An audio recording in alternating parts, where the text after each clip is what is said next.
En fait, avant, on n'arrêtait pas de dire à tout le monde, non, non, non, ça bosse pas, il n'y a pas de problème, c'est cutané, c'est une absorption de 20%. Puis là, il nous est arrivé un 2, 3, 4 cas où est-ce que la madame, encore cette semaine, là, gros comme un poids, elle a pris notre... en fait, c'était même pas la capsicine, là, c'était de l'artricana, c'est vraiment pour l'arthrite. Elle s'en est mise sur la colonne vertébrale, en arrière pour son arthrose. Puis là, 20 minutes plus tard, chute de pression, palpitation cardiaque. Là, elle se dit non, ça se peut pas, c'est psychosomatique, je veux pas, je veux arrêter, je veux que ça marche, ça m'avait fait du bien pourtant. Elle restait, même affaire qui recommence. Fait qu'on a des gens qui sont hyper sensibles qu'eux, ils vont réagir. T'sais. Donc, c'est toujours, encore une fois, une question de prudence. Comme cette dame-là, tout de suite, quand elle nous l'a reporté, on a dit, ben là, il n'est pas question que vous preniez des gouttes. On va attendre, on va essayer de voir, on va essayer d'augmenter sa résistance, justement, en y donnant un peu de topique, en essayant avec du CBD, pour voir si on arrive à y donner une certaine petite accoutumance pour qu'on puisse l'utiliser. Mais effectivement, ça peut arriver. Là. J'ai des patients qui sont rentrés à la clinique et juste l'odeur, ils venaient geler tête. Là.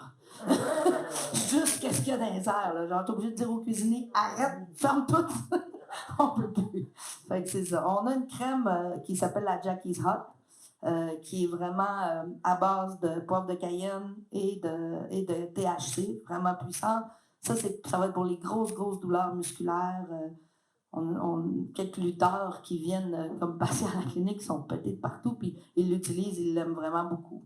Mais effectivement, c'est fort. Là. T'en mets en dessous des pieds, il y a des bonnes chances que tu t'endormes dans 20 minutes. D'autres questions? Merci, ma mère. Oui? Oui? Bon, depuis la légalisation, et en regardant François Lévy faire sa conférence et tout ça, je me dis que c'est une super belle conférence. Comment la communauté médicale le voit maintenant? C'est... Le système Ouais. c'est nouveau, 30 ans, mais ouais. 30 ans, mais bon. Il l'étudie toujours pas. C'est... Je pense pas que vous avez vu ça dans les couvrettes, que Non. recherche, là, non, je pense que ça semble vraiment très bien fondé. Oui. Alors maintenant, c'est depuis, comme j'expliquais, c'est ici, on vit dans une bulle un peu isolée du reste du Canada. Parce que c'est français, parce que c'est en français. Donc, il y a une partie comme de la culture médicale qui n'a pas été là du tout. Pour différentes raisons. Il y a des questions culturelles, parce que si tu passes tout de suite en Ontario, tu sais, en Ontario, en 2010, quand il y a eu l'arrêt des licences de production, là, en Ontario, il y en avait 28 000. Au Québec, il y en avait 800. Fait que, tu sais, c'est vraiment pour montrer la différence de culture. Depuis quelques années, le Collège des médecins a toujours interdit aux médecins de le prescrire, sauf si c'était dans un cadre de recherche relié à une université. Depuis décembre passé, le Collège des médecins a retiré cette chose-là. Maintenant, il a émis des règles claires. Sauf que le problème, c'est que c'est en dernier recours, quand ça devrait être le premier recours. Là, qu'est-ce qu'il exige? C'est qu'il faut que tu aies essayé tous les médicaments. Il faut qu'il fasse une évaluation physique. Il faut que ce soit dans certaines catégories de maladies où est-ce que tu peux répondre. Là, dans ce cas-là, il peut te le prescrire via un producteur privé. Fait que ça reste quand même extrêmement restreint, premièrement. Deuxièmement, ils ne l'ont jamais étudié. Ils ne l'ont pas plus étudié dernièrement. Quand on a offert des conférences, on s'est fait demander comment on payait pour qu'ils viennent. Fait que c'est un peu ça qui est plate. Les autres problèmes qu'on fait face, c'est qu'on a fait une conférence à Thetford Mines devant des médecins qui sont en clinique de la douleur. Puis c'était une des pires conférences qu'on a eu à faire, là, le plus difficile, parce qu'on n'a pas de test clinique en placebo. Eux autres, ils veulent des tests cliniques avec du placebo. Fait que là, ils commencent à en avoir. Est-ce que c'est pertinent le placebo? Mais pas sûr. C'est pas comme si on vient de la trouver. Là. Fait que on est encore là. Par contre, depuis octobre, nous, à la clinique, on est débordés de médecins qui nous envoient la référence comme « OK, moi, je ne sais pas le prescrire pour évaluation cannabique, s'il vous plaît, dites-nous comment faire. » Fait que là, à partir de là, on voit qu'il y a quand même une ouverture. Puis quand le patient, il revient, parce que là, avant, le patient, il venait s'inscrire avec sa preuve de diagnostic, puis il ne le disait pas à son médecin, parce qu'il avait peur. Là, le médecin voyait que ses médicaments descendaient, puis qu'il allait mieux, et qu'il se mettait à poser des questions. Là, c'est le contraire. Le patient il revient, puis il dit « Check, j'ai essayé ça, ça marche de même, j'ai cette crème-là, j'ai cette salle de bain-là, je file tellement mieux. » Là, le médecin, il fait comme « Hein? Attends. » Là, il nous appelle. Là, pour la première fois, on se met à avoir des conversations vraiment avec des médecins qui posent des questions, qui veulent savoir, puis qui essayent de comprendre. Crime, ça fait 20 ans que j'essaie de la soulager, ma patiente, j'ai jamais réussi. Elle revient avec son suppositoire, puis elle me dit que ça fait une semaine qu'elle ne sert plus de mes médicaments. Fait que là, on voit quand même des grosses avancées et de l'intérêt. À partir de ce moment-là, je pense que les belles années s'en viennent.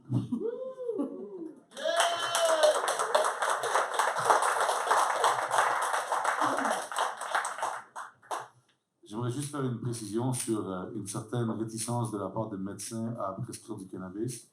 Il faut garder en tête que tous les autres médicaments que les médecins prescrivent sont les mêmes partout. Au Canada, aux États-Unis, c'est les mêmes médicaments, c'est les mêmes doses. Réussir à faire ça avec le cannabis, c'est la tâche qui est devant nous, mais personne n'a encore réussi à faire ça. C'est sûr que c'est difficile pour un médecin de prescrire du Purple Kush pour la fibromyalgie, quand le Purple Kush a 8 phénotypes qui sont poussés de 150 manières différentes au travers du pays. Finalement, on pourrait toutes les appeler d'autres affaires, puis on ne saurait même pas que c'est du Purple Kush. C'est dur pour un médecin de prescrire quelque chose qui est aussi instable. Ceci étant dit, ils ne peuvent pas nier le fait qu'il y a une définitive efficacité et quelque chose se passe. Je pense que c'est à l'univers underground duquel on vient qui nous a éduqués, qui nous a amenés ici, et aux médecins dans leur belle tour d'ivoire, faire en sorte qu'on puisse se rencontrer quelque part au milieu, qui serait vraiment le point le plus bénéfique pour le patient. Parce qu'on sait qu'il ne faut pas fumer après avoir bu. Ça, c'est parce qu'on absorbe mieux n'importe quoi qu'on a consommé à cause du cannabis. Mais si on appliquait ça sur des médicaments, ça voudrait dire qu'à la place de prendre, par exemple, 100 mg de morphine, maintenant, on peut en prendre 10. Mais à 10 mg, les effets secondaires de la morphine sont beaucoup moindres. Votre corps l'aime beaucoup plus et pourtant, vous avez la même efficacité. Ça, ce serait une belle projection où est-ce que tout le monde pourrait se rencontrer et s'entendre sur un point. Merci. D'autres questions? Oui, monsieur? Quelqu'un qui ne connaît pas trop la façon que ça fonctionne. Oui. Supposons qu'il y a un problème diagnostiqué dans le neuropathie. C'est quoi la démarche? OK. Ce que je pense, c'est qu'avant de vous embarquer dans des frais, admettons que votre médecin ne veut pas vous le prescrire, puis que vous devez magasiner une clinique qui va vous vendre une prescription, avant tout ça, vous pouvez demander à votre médecin qu'il fasse une évaluation à la clinique La Croix-Verte. Parce que nous, on va évaluer avec vous, c'est quoi le produit que vous avez besoin, le dosage que vous avez besoin. À partir de ce moment-là, vous pouvez soit demander à votre médecin de vous prescrire la quantité, soit de vous retourner vers une clinique qui offre ce service-là de médecins qui prescrivent parce qu'eux, ils connaissent ça. Maintenant, à partir de ce moment-là, c'est sûr qu'il faut se donner 2-3 semaines d'essai de différents produits pour voir c'est lequel qui nous va le mieux. C'est souvent pas très dispendieux de faire un essai comme ça à la clinique. Admettons, une bouteille de 600 mg de CBD dans 30 ml, c'est 20 $. Donc avec ça, vous pouvez quand même faire quelques essais, puis les petites crèmes, on vend des échantillons vraiment pas chers qui vous permettent d'élaborer quelque chose. Comme ça, vous êtes quand même pris par soit une infirmière, soit une travailleuse sociale qui va vous encadrer puis qui va vous aider à trouver votre dosage. Puis par la suite, si vous avez besoin d'avoir accès à un producteur privé, au moins vous êtes mieux outillé pour le choisir. Parce que là, vous savez que c'est ce type-là qui marche bien pour vous et ce type de produit. Fait que ça vous permet de mieux choisir votre approvisionnement, dans le fond. Fait que le plus simple, c'est d'appeler à la clinique, de fournir votre dossier médical, puis nous, on va regarder qu'est-ce qu'on a besoin là-dedans. On va regarder votre liste de médicaments. On travaille avec Northwest Pharmacy, qui sont des pharmaciens consultants. Ils ne vendent pas de pilules. Eux sont là pour s'assurer que vos médicaments et votre prise de cannabis n'entrent pas en conflit. Puis ensemble, on établit un protocole. L'inscription, pour le moment, est gratuite encore. bon? Oui? Si on est membre déjà, Oui. est-ce qu'on peut commander par Internet? Oui. Quand vous êtes membre déjà, vous pouvez commander par Internet, vous pouvez nous appeler. On est ouvert 7 jours sur 7, on vous l'envoie par la poste. Par rapport au concentré puis le vieillissement, par rapport à la transformation qui se passe dans le temps, surtout disons par exemple avec le hashish, la dégradation n'est pas la même parce qu'il y a une bonification avec l'amalgame des trichomes ensemble peut modifier ce qui se passe dans le complexe.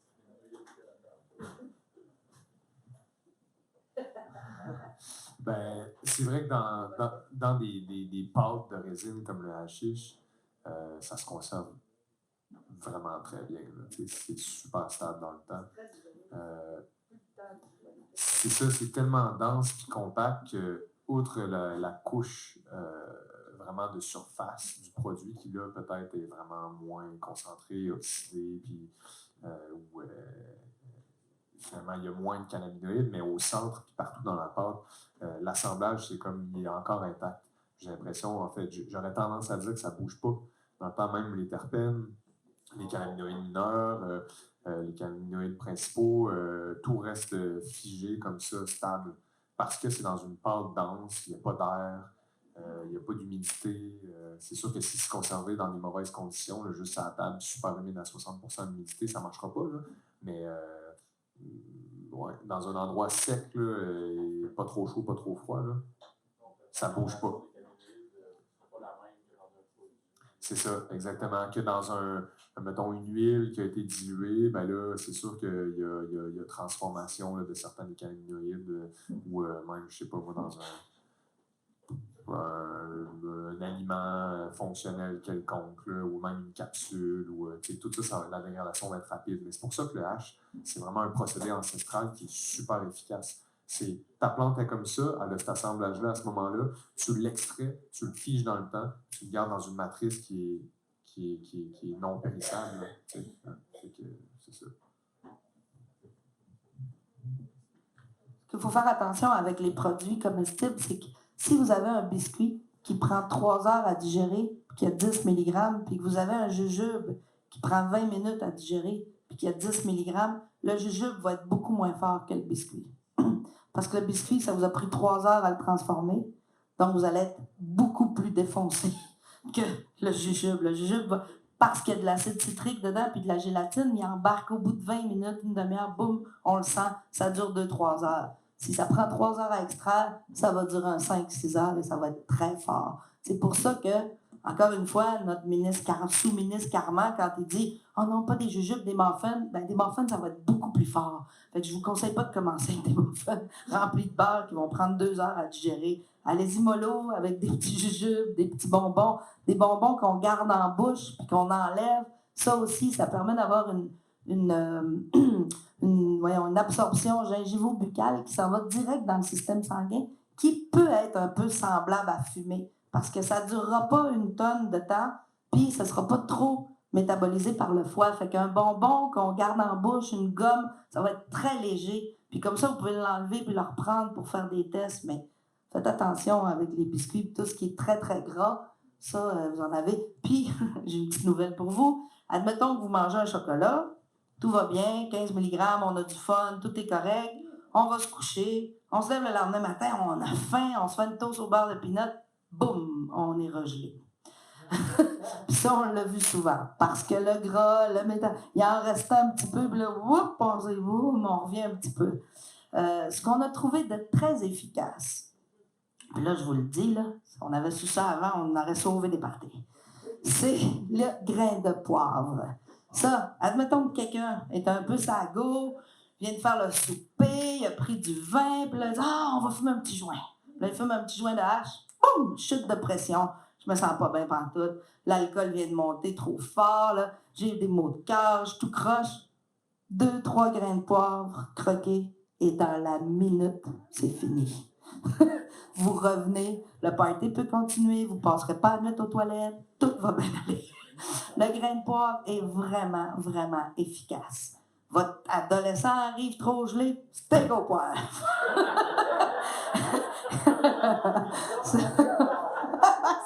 un peu de petit pois, mon petit gars. Même chose, une petite limonade. En fait, toutes les terpènes qui sont là, les Chinois l'appellent la plante yin-yang parce qu'ils disent que tout ce qu'elle te donne avec la même chose, elle peut te le retirer. Fait que, à quelque part, si vous avez du citron, du poivre, de la lavande, des huiles essentielles de pin, ça aussi, ça va neutraliser les effets trop forts. Vous sentez paranoïé, vous ne vous sentez pas bien, oups, vous respirez un petit peu, vous buvez un jus d'orange frais, concentré, pas de concentré, mais bon, tu sais, manger une orange, ça va vous ramener beaucoup plus rapidement. Surtout, prenez pas de lait, ça va être pire tantôt. Ça prend un corps gras pour activer le THC, ce n'est pas un empoisonnement, ne prenez pas de lait. Donc, essayez de prendre des choses vraiment plus fraîches, ça va calmer un peu tout ça. Pensez à autre chose, dites-vous que ça va bien aller, puis que le voisin n'est pas en train de vous regarder. Une autre question? Ça va être dans les dernières, je pense. Yeah! On a fait le tour. On a répondu à toutes les questions sur le cannabis médical en 30 minutes. Je voulais vous dire, on est allé à Paris la semaine passée. On s'est fait inviter par la santé publique de Paris. Quand ici, on a de la misère à être reconnu, là-bas, pas de problème. Donc, on est arrivé pour présenter la conférence un peu qu'on vient de faire là. À notre grande surprise, ils sont 20 ans en arrière. Ils sont vraiment loin, les Français. C'est encore un gros débat. Ils sont encore en train de se demander si ça marche. Ils disaient, entre autres, qu'ils ne prescriraient jamais pour la fibromyalgie. Fait qu'on est un petit peu arrivé comme un chat là, dans la soupe, là, en disant à tout le monde que, ben, ouais, nous autres, on le prescrit déjà pour ça. On l'utilise déjà pour ça. Par contre, ce qu'on peut voir, c'est que quand même, mondialement, il y a un gros mouvement de légalisation et de réappropriation de la plante. Donc, je pense que ce n'est que le début. Dans 5-10 ans, ça va être complètement un autre portrait. Là, les 6 prochains mois, ça va être la paranoïa sur les comestibles. On va en entendre de toutes les sortes encore.